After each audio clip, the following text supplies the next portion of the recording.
जय हिंद एवरीवन, स्वागत है आपका हमारे channel Indian defence news Hindi में, जहां आपके लिए लेकर के आते हैं इंडियन डिफेंस के प्रमुख अपडेट्स को कम से कम समय में। तो चैनल को सब्सक्राइब करना मत भूलिएगा। तो आइए शुरू करते हैं आज का अपना ये एपिसोड। जब भी बात भारतीय वायुसेना की कैपेबिलिटी की होती है तो आमतौर पर चर्चाएं फाइटर जेट्स, हेलीकॉप्टर्स या फिर दूसरे जो उपकरण हैं उनको लेकर होती है। लेकिन शायद हम लोग ये भूल जाते हैं कि हमारे लिए फोर्स मल्टीप्लायर्स भी इक्वली इंपॉर्टेंट है, क्योंकि बिना उनके हमारा कोई भी मिशन इजीली एग्जीक्यूट नहीं किया जा सकता। और जब फोर्स मल्टीप्लायर्स की बात होती है तो उसमें ट्रांसपोर्ट एयरक्राफ्ट की भूमिका काफी महत्वपूर्ण हो जाती है।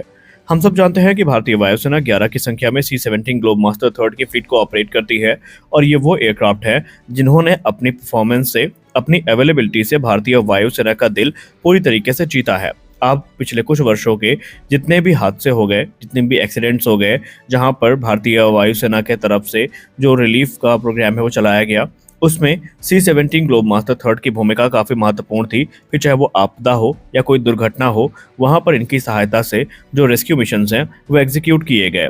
लेकिन अब भारत इनकी संख्या को बढ़ाना चाहता है। जिस समय भारत ने ये लिया था एयरक्राफ्ट, उस समय भी भारत के मन में था, लेकिन बजटरी कंस्ट्रेंट के चलते कभी भी अमेरिका के साथ डील फाइनलाइज नहीं हो सकी। लेकिन अब भारत तकरीबन 4 से 5 की संख्या में एडिशनल जो C-17 ग्लोबमास्टर थर्ड हैं, इनको खरीदना चाहता है। यहाँ तक चीजें सब कुछ समझ में आती हैं कि भारत का इंटरेस्ट भी है, भारत लेना भी चाहता है। लेकिन दिक्कत यह है कि बोइंग की तरफ से 2015 से ही इन एयरक्राफ्ट के प्रोडक्शन को बंद कर दिया गया है। बोइंग ने उस समय के जितने भी रिमेनिंग ऑर्डर्स थे उनको पूरा करने के बाद इनका जो प्रोडक्शन है वो बंद कर दिया गया। एक इंटरेस्टिंग बात आपको पता होनी चाहिए कि प्रोडक्शन बंद करने से पहले बोइंग की तरफ से एक नोटिस भी जारी किया गया था कि अगर किसी को एडिशनल एयरक्राफ्ट्स की जरूरत है तो वो डील को फाइनलाइज कर ले, क्योंकि एक बार अगर प्रोडक्शन बंद हुआ तो दोबारा शुरू करना लगभग नामुमकिन होगा। और ऐसा ही हुआ। उस समय किसी ने इनके ऑर्डर्स को नहीं दिया और बोइंग ने प्रोडक्शन बंद कर दिया। लेकिन भारत अब इकलौता देश इस लिस्ट में नहीं है, जापान भी इसको ज्वाइन कर चुका है। भारत के साथ साथ जापान भी अब C-17 ग्लोबमास्टर थर्ड को लेकर इच्छुक है और अमेरिका के साथ इसको लेकर बातचीत करना चाहता है। यूं तो जापान की बात करें तो जापान के पास खुद का domestically developed Kawasaki C2 transport aircraft है, लेकिन फिर भी जापान का जो इंटरेस्ट है अब C-17 ग्लोबमास्टर थर्ड पर बढ़ता जा रहा है।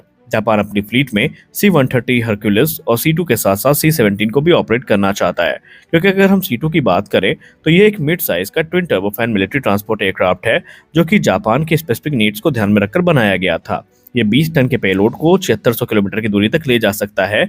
ये एक हाई स्पीड एडवांस एवियोनिक्स और दूसरे जो फैसिलिटीज हैं उनसे इक्विप्ड एयरक्राफ्ट है। लेकिन अगर हम C-17 ग्लोबमास्टर थर्ड की बात करें तो ये C2 की तुलना में काफ़ी बड़ा है। ये तकरीबन कह सकते हैं आप 77 टन के जो पेलोड है उनको कैरी कर सकता है, यानी 77 टन की जो पेलोड कैपेसिटी है वो हमें C-17 ग्लोबमास्टर थर्ड में देखने को मिलती है, जो कि कावासाकी के 37.6 टन के पेलोड कैरिंग कैपेसिटी से काफ़ी ज़्यादा है। रेंज की बात करें तो C-17 की रेंज भी 8700 किलोमीटर की है, यानी कि ये 40 टन के पेलोड के साथ तकरीबन 8700 किलोमीटर की जो दूरी है उसको कवर कर सकता है। अब अगर हम भारत के परिप्रेक्ष्य में बात करें तो भारत के लिए भी इक्वली जो एयरक्राफ्ट है वो इम्पोर्टेंट हो जाता है। भारत 11 एयरक्राफ्ट की फ्लीट को ऑपरेट कर रहा है और इस समय भारत तकरीबन 4 से 5 यूनिट्स को खरीदने के बारे में प्लान कर रहा है। भारत इसकी परफॉर्मेंस से इतना संतुष्ट है कि भारत अमेरिका के साथ जो सरप्लस एयरक्राफ्ट है उनको लेकर के भी बातचीत कर सकता है कि माइनर मॉडिफिकेशन के साथ वो भारतीय वायुसेना को दिए जाएं। इसके पीछे का एक कारण है, C-17 की परफॉर्मेंस तो एक्सेप्शनल है ही, लेकिन इनका अवेलेबिलिटी रेट उतना ही ज़्यादा इम्प्रेसिव है। रिपोर्ट्स क्लेम करती हैं कि C-17 का जो अवेलेबिलिटी रेट है वो कभी भी 85% से नीचे नहीं आया, यानी लगभग हर मिशन के लिए ये एयरक्राफ्ट हमेशा हमारे लिए तैयार थे। और यही कारण है कि भारत इनसे काफ़ी इम्प्रेस हुआ है और भारत इनको एक्वायर भी करना चाहता है। और भारत का प्लान तो यही है कि ये जो C-17 सरप्लस में है अमेरिका के साथ, अगर अमेरिका प्रोडक्शन शुरू नहीं कर सकता तो भारत को इसकी मंजूरी मिले। लेकिन ये चीज़ें कितनी आसान होंगी, कितनी मुश्किल होंगी, ये हमें आने वाले वक्त में पता ही चलेगा। भारतीय वायुसेना ये चाहती है कि अगर ये एयरक्राफ्ट आए तो उनके लिए बहुत सारे मिशन काफ़ी आसान हो जाएंगे।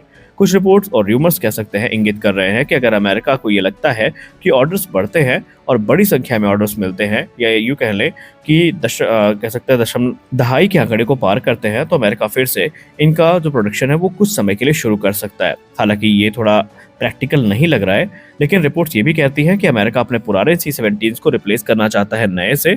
तो यानी कि अमेरिका, जापान और भारत की अगर कंबाइंड रिक्वायरमेंट एक अच्छे नंबर को प्रोजेक्ट करती हैं तो बोइंग एक बार फिर से विचार कर सकता है। लेकिन कंफर्म तौर पर नहीं कहा जा सकता कि इस प्रोग्राम का भविष्य क्या होगा। अगर अमेरिका भारत को अपना सरप्लस एयरक्राफ्ट देने के लिए तैयार हो जाता है तो ये भारत के लिए एक बड़ी जीत होगी। तो इस वीडियो में बस इतना ही, मिलते हैं अगले वीडियो में, तब तक के लिए जय हिंद।